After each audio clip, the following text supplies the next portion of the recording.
Karena dari awal ini ngaji untuk seneng ya, untuk farhah itu seneng. Tidak tahu saya bacanya Farhatul Aidin wa Falahul Faizin ya, Pak Ketua, Pak Tamam. Saya cerita sedikit tentang seneng ya, al-farah ya. Dalam Islam seneng itu sudah ibadah. Jadi di antara ibadah terbaik manusia itu seneng. Jadi kalau analoginya kita dikasih rumah teman atau mertua atau guru atau siapa saja, hal paling menjengkelkan itu ya sudah dapat gratisan gerutu itu gremeng. Nah ini kita sudah pakai buminya Allah itu gratis, pakai airnya ya gratis, pakai oksigen ya gratis, kok masih gerutu, itu sudah jadi hamba yang nggak bener itu. Jadi bayangkan kalau kita pakai oksigen bayar, pakai buminya bayar, pakai airnya bayar semua, kayaknya kita tidak mampu membayar, dan kita sama Allah hanya disuruh ikrar, disuruh sujud. Pentingnya ilmu satu, bahwa itu akan menjadikan satu perilaku. Misalnya begini ya, dulu itu kiai-kiai Jawa zaman dulu itu berpatokan, karena dulu pemerintahan Hindia Belanda, seorang lagi masih pemerintahan Hindia Belanda, itu dalil yang sering diutarakan itu sebaik-baiknya umara itu yang datang ke ulama, terus sejelek-jeleknya ulama itu yang datang ke umara. Tapi semenjak pemerintahan Indonesia dan kemudian ditandai beberapa tokoh kayak Gus Wahid putra Kiai Hasyim jadi Menteri Agama, ada Gus Wahid putra Kiai Wahab juga jadi Menteri Agama, ada Kiai Fatur Rahman keluarga Mbah Maimun, keluarga Sarang juga pernah jadi Menteri Agama. Kemudian bersamaan dengan itu dibangunlah satu pegangan ilmu. Pegangan ilmu ini penting karena ini yang mengilhami semua orang Islam, terutama ya utamanya ulamanya. Ada seorang ustadz, seorang guru ngaji yang karena melihat rata-rata penguasa itu zalim ya, datang ke Harun Ar-Rasyid. Ini perlu disemak, datang ke Khalifatullah atau Amirul Mukminin Harun Ar-Rasyid. Karena beliau seorang raja, tentu terduga lah, atau ya umumnya atau gimana lah istilahnya, itu ya rata-rata ya agak seenaknya, namanya raja, namanya penguasa. Ini dalam pikiran ustadz itu, tidak mesti dalam fakta. Kemudian si ustadz itu matur, ya Amirul Mukminin, inni nasihun lak famusyaddidun alaika fala tajidanna fi nafsika syai'an. Saya ini mau nasihati Anda, kemudian saya cara nasihati itu keras. Tolong jangan dimasukkan hati. Dia bilang famusyaddidun alaika. Saya nanti kalau nasihati itu keras sekali.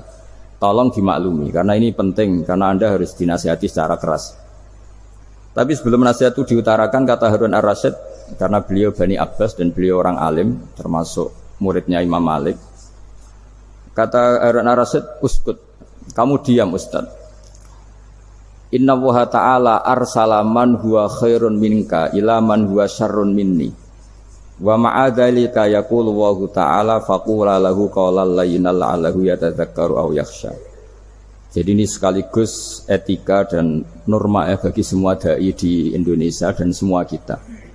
Wahai Ustadz, kamu diam. Allah Ta'ala itu ngutus orang yang lebih baik ketimbang kamu, yaitu Nabi Musa, ke orang yang lebih jelek ketimbang saya, yaitu ke Fir'aun.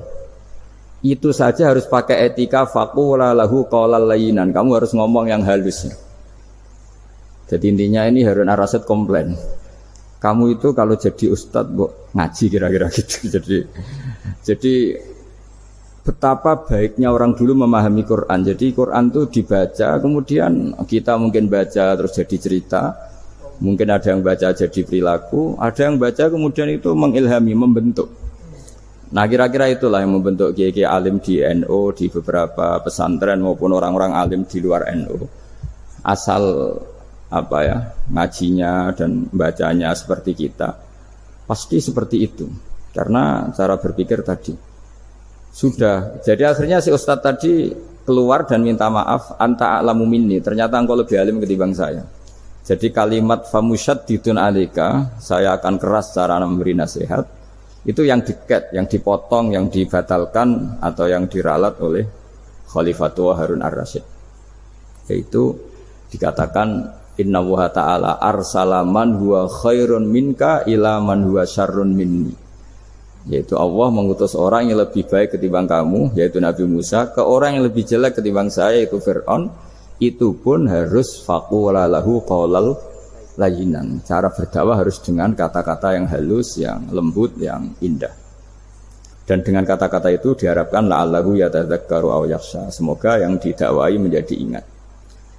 Sehingga dengan kemampuan ilmiah seperti ini menjadi pegangan bersama bahwa kita sebagai dai atau sebagai tetangga atau sebagai sama-sama warga Indonesia, bawaan kita memang harus faqula lahu qaulal layyinan la'allahu yatadzakkaru aw yakhsha. Kemudian dalam disiplin ilmu yang lain, halus itu tidak kuat. Angin itu ya halus, tapi kalau di manage itu jadi kekuatan yang dahsyat. Begitu juga air dan sebagainya. Sehingga tidak perlu khawatir terus kalau dakwah halus itu tidak punya efek yang signifikan. Tidak juga. Allah Ta'ala itu pengelola angin. Angin itu kekuatannya dahsyat. Sehingga Nabi Sulaiman dikasih kekuatan angin dan bisa terbang kemana-mana. Kemudian sekarang jadi teknologi yang banyak memanfaatkan angin. Mulai rem, mulai apa saja. Sehingga dari cerita saya ini kemudian terus kiai-kiai itu membentuk dakwah termasuk di ekonomi dengan cara yang rileks. Nah, cara rileks itu satu tentu dimulai dengan ilmu. Misalnya begini, saya beri contoh. Ketika ada orang melafadzkan kalimat la ilaha illallah, tiada Tuhan selain Allah. Kemudian kalimat ini mungkin kalau orang NU baca itu rutin ya, karena kiainya kelamaan ya yang ikut sambil tidur ya. Kalau tahlil itu disebut kiai tertentu itu mesti yang belakang wah suwi itu kalau kiai itu lama itu. Nah kiainya juga karena jadi lakon ya kan lebih semangat karena pegang mic. Biasanya gitu di NU itu. Kalau khotib mesti semangat karena yang pegang mic, yang dengerin mesti ngantuk karena monoton gitu. Karena yang mendengerin sudah tahu pasti nyuruh baik meninggalkan yang jelek. Jadi ilmunya sudah disimpulkan dulu. Setiap yang tidur di masjid mesti tak tanya kenapa tidur. Ilmunya ada perkembangan, Gus, nyuruh yang baik meninggalkan yang jelek. Tapi kalau ilmunya agak ada perubahan kan dengar semua pasti nyuruh yang jelek meninggalkan yang baik. Karena watak manusia itu agak-agak suka fitnah, itu suka geger. Tapi kalau monoton itu mesti enggak itu. Tapi yang menjadi pegangan kita, saya ulang lagi, itu ilmu dulu. Saya ulang lagi itu ilmu dulu. Saya berkali-kali menyontohkan, kalau ada orang kafir, orang yang tidak bersyahadat 70 tahun, kemudian dia bersyahadat sekali saja di akhir hayatnya. Itu kata Allah, qulil ladzina kafaru iyantahu yughfar lahum ma qad salaf. Katakan ke mereka yang kafir, jika dia mau bersyahadat, itu masa lalunya diampuni semua. Sehingga kedahsyatan kalimat ini luar biasa. Orang yang kafir 70 tahun saja, barokahnya la ilaha illallah ini, dosanya bisa diampuni semua. Nah kemudian karena ilmu ini tidak begitu populer atau kurang dipopulerkan, atau kita sendiri kurang menghayati, sehingga la ilaha illallah itu lebih dianalisis. Cara lafadz ini, pelafatannya ada sanadnya enggak ya? Terus cara melafatkan bareng-bareng seperti itu ada tumpengan ini bid'ah enggak ya? Jadi pertanyaannya sudah tidak tentang keramatnya atau sakralnya atau fadilahnya la ilaha illallah, tapi sudah macam-macam. Wiridan cara seperti ini ada hadisnya enggak, legal enggak, terus ada sanadnya enggak. Jadi saya mohon semohon-mohonnya untuk teman-teman yang di Al-Iman itu harus ngaji ya. Ngaji itu nanti kamu tahu cara mandang sebuah ibadah atau perilaku atau apa sajalah tahu. Karena al-ilmu yurisul ahwal, ilmu itu bisa mengilhami cara pandang. Dulu yaitu saya ulang lagi, ketika zaman Hindia Belanda, karena pemerintahnya Hindia Belanda itu ulama-ulama keras sekali, sejelek-jeleknya ulama itu yang datang ke Umaro. Tapi setelah era Mbah Hashim, era sampai Mbah Maimun, itu mereka peduli sama Umaro, semuanya sama-sama warga Indonesia yang ingin melihat Indonesia yang lebih baik.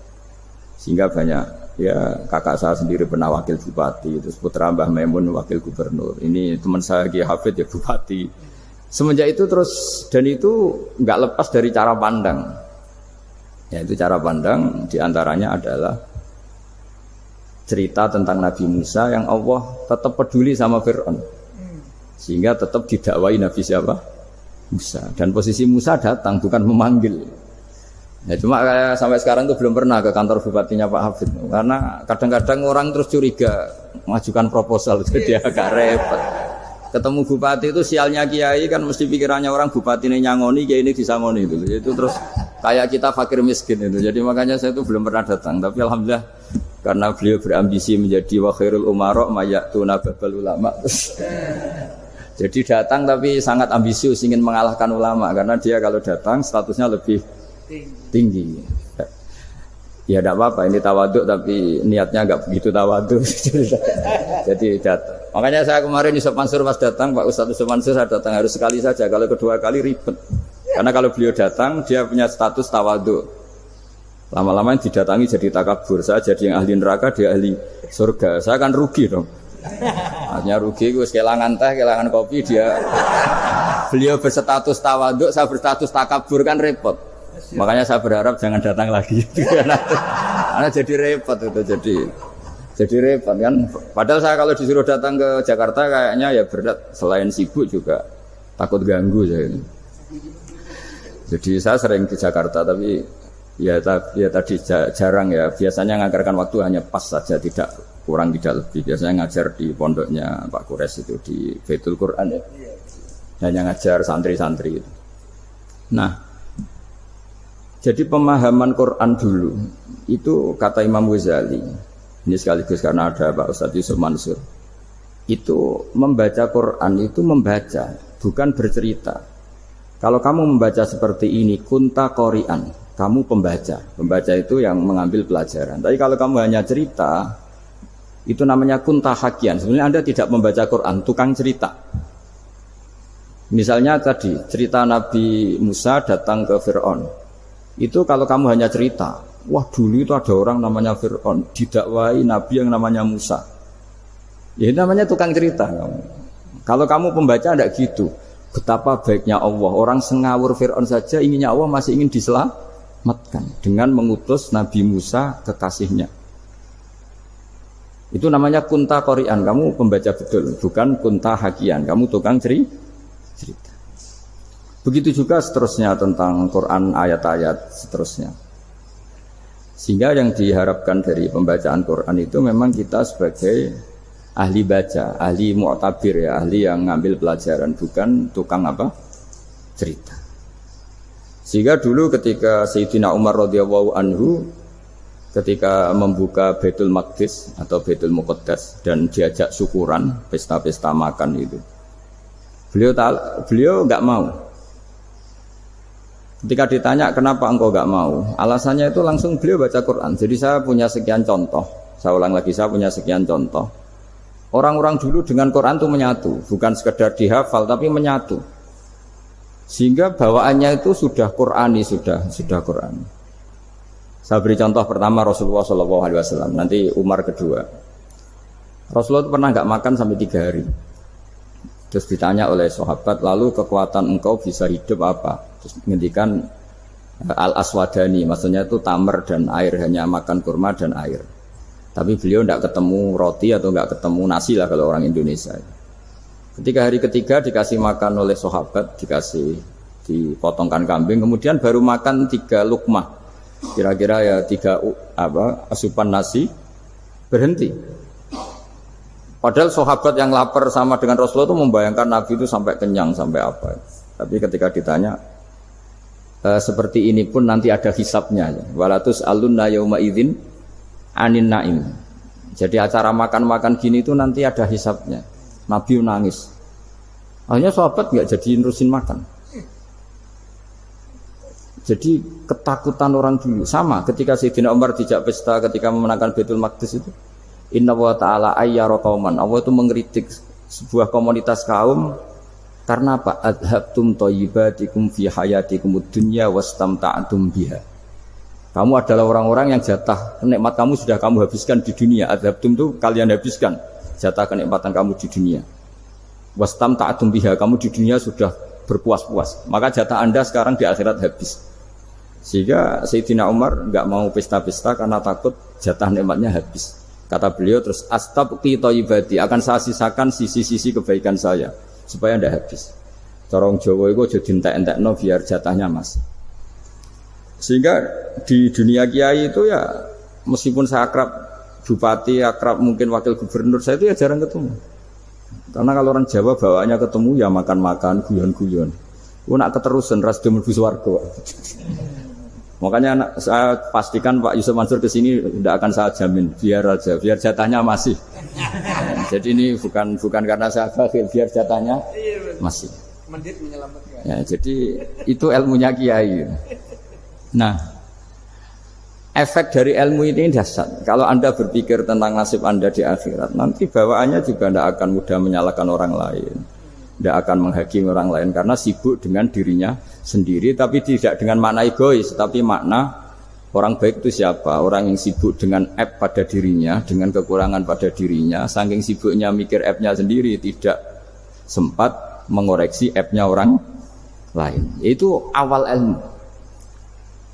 Ilmu itu tidak dimulai dari larangan. Kalau larangan karuan, tidak termasuk ahli surga orang yang suka mengadu domba, tidak termasuk orang baik yang cari kesalahan orang lain. Itu namanya pelarangan. Tapi ilmu itu di atas nahi, di atas pelarangan itu. Kamu punya kesadaran bahwa kamu itu yang penting selamat dulu, jangan memikirkan orang lain. Dengan makna bukan egois, tapi dengan makna supaya tidak menyalahkan orang lain. Nah, saya termasuk ya boleh dikatakan kiai lah, yang paling fanatik bahwa semuanya itu harus dimulai dari ilmu. Ya saya ulang lagi, dimulai dari ilmu.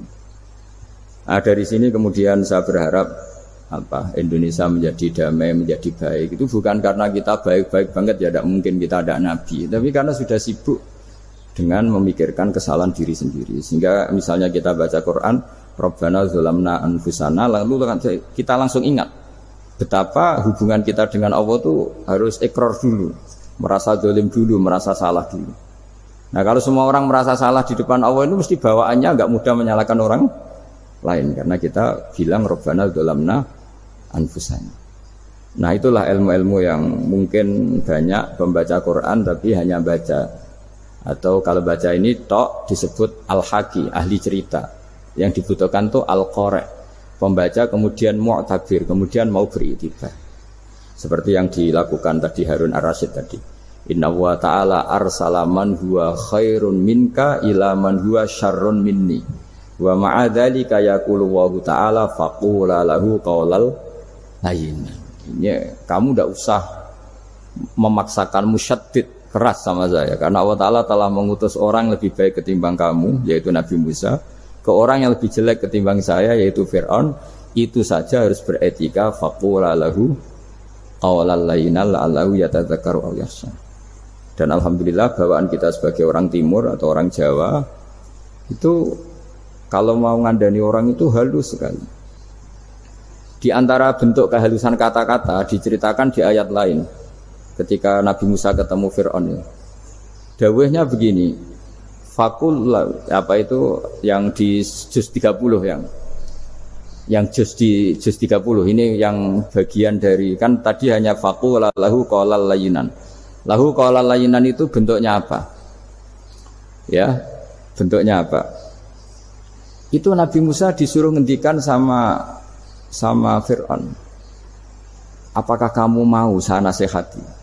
Fakul halaka ila antazakka. Halaka itu pilihan, hal itu istifham, laka itu otoritatif. Jadi betapa santonya kalimat itu, fakul halaka ila antazakka. Jadi kalau dimaknani model Pak Hafid, model saya ngaji di sarang itu, halaka onoto iku kedue sira, berhak bagi kamu, berhak bagi Anda, apakah Anda berhak loh mendapat nasihat supaya Anda jadi orang yang lebih baik. Halaka ila antazakka. Jadi tidak kalimat perintah, tapi kalimat pilihan. Apa engkau mau saya beri nasihat? Wah dia ka ila rabbika fatakhsha. Dan saya beritahu kamu tentang Tuhan, dan kemudian kamu menjadi orang yang baik, fatakhsha, orang yang punya khasyah, punya. Jadi kayak apa kalimatnya itu? Napa jenengan kersa? Itu kalau orang Jogja, orang-orang daerah-daerah yang pernah nyuguhi tamu itu kan Ayo makan-makan. Itu kan kayak tamunya itu kelaparan. Masa Pak Yusuf Mansur kelaparan? Tidak mungkin kan. Masa Ustaz terkenal kelaparan kan tidak mungkin. Monggo, nopo jenengan ngersakno. Karena bisa saja tamunya itu tidak kerso. Mungkin karena darah tinggi, mungkin karena takut dianggap fakir miskin. Macam-macam kan orang tidak. Itu kalimatnya itu halaka ila anta zakka. Kayak apa indahnya dakwah. Halaka ila anta zakka. Itu ada kata laka itu ya terserah jenengan. Mau enggak? Wa ahdiyaka ila rabbika fatakhsha. Nah, itu yang disebut membaca. Kunta qari'an la hakian. Anda benar-benar membaca Quran, bukan sekadar pencerita. Nah, kemudian ini yang terakhir saya juga baru, sebenarnya saya itu enggak pernah bilang sanggup itu, tapi Pak Ustadz Zakaria itu GR terus. Sampai tadi pagi itu saya belum tahu kalau ada acara ini. Ya karena saya kiai, jadi kalau kiai itu kan ingatnya sama Allah saja. Kalau sama manusia itu rontok-rontok lali gitu. Itu bukan memaksa, ya memang lupa. Sejauh mana sih pentingnya manusia kan tidak penting cara ilmu tasawuf itu. Tapi karena ini titipan Rasulullah SAW terus menjadi penting kan. Dititipi umat gak jenengan itu. Ya sudah ngaji ngatur kiai ribet itu. Kiainya biasa ngaji kan, kiainya yang ngatur santri ini enggak. Pak Yai ngaji tanggal ini jam ini. Itu kan mengabaikan semua aktivitas kiai. Padahal jam ini mungkin saya punya jam. Mungkin jalan-jalan atau ngaji atau mutolaah atau munajat. Gara-gara Pak Zakaria ini terus Mas Tamam ini yang provokasi. Harus ngaji di jam ini, tema ini. Saya itu kalau ngaji ditentukan tema itu, ini memang saya agak keras di bab ini. Itu kayak ibarat gini loh.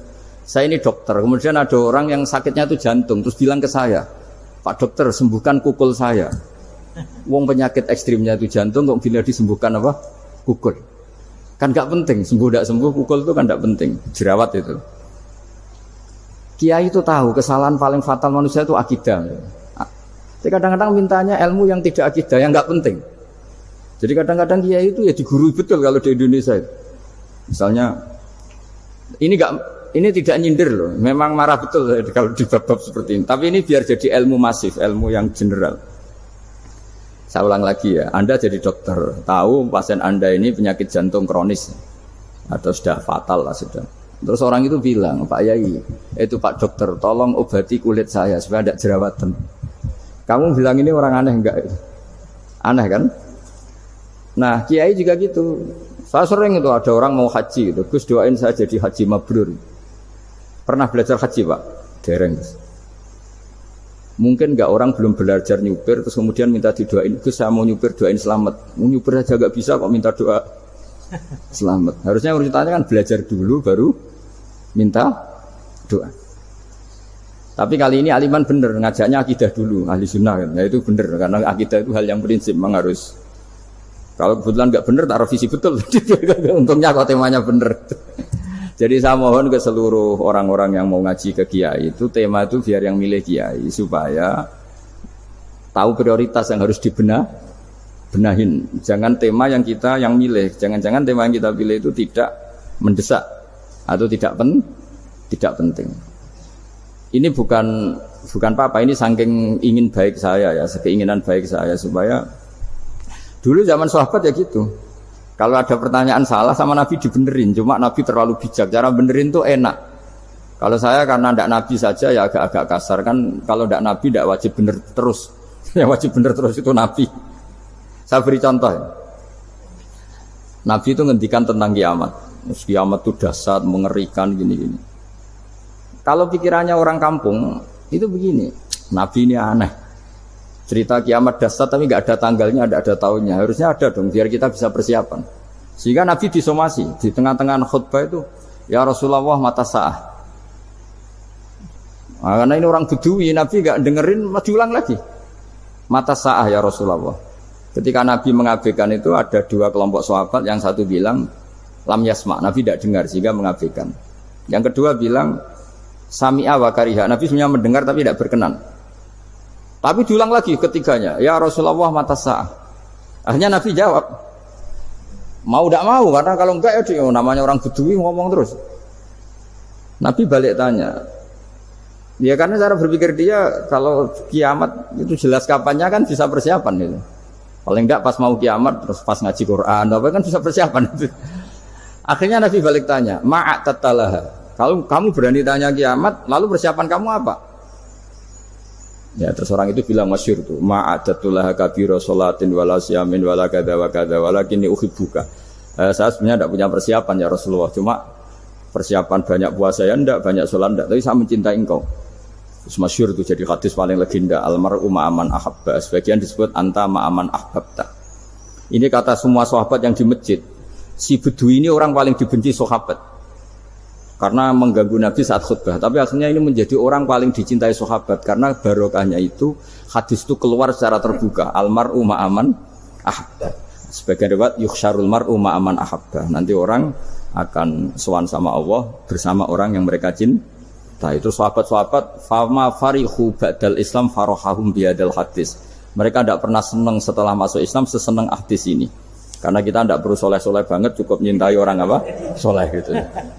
Makanya saya sekali bilang itu ya, kadang-kadang saya jadi orang alim itu ya rugi. Ruginya tadi. Misalnya untuk menjadi orang alim kan harus hafal Quran, ngaji Bukhari, Muslim, Ikhya. Ternyata pengumuman kedua orang nggak bisa apa-apa. Gelombang kedua, para pecinta, waduh, itu kan repot ya. Jadi